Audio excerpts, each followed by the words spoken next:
In this video, I'm going to show you how to cancel your ESPN Plus subscriptions on Roku. So if you signed up for ESPN Plus throughout your Roku device, the billing is tied to your Roku account. So you'll need to cancel it through Roku instead of directly on the ESPN app. So don't worry, it only takes a couple of minutes.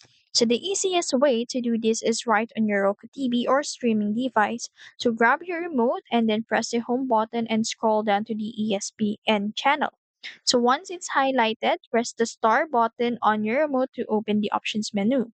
So you can also do that to your Roku website. So just simply click this profile icon and then select the My Account and then look for the My Subscriptions or Manage Subscriptions if you're using the Roku TV.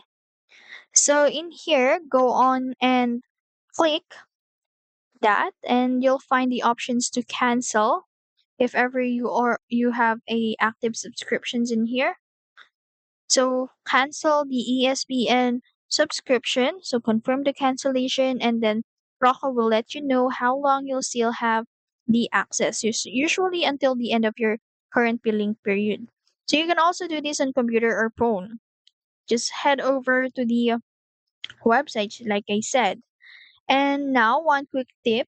If you signed up for ESPN Plus directly through the ESPN website or another service like iTunes or Google Play, you'll need to cancel it there instead. But if you use it listed under your Roku subscriptions, canceling it through Roku is all you need to do. And that's it. If you found this video helpful, don't forget to like, share, and subscribe to the YouTube channel.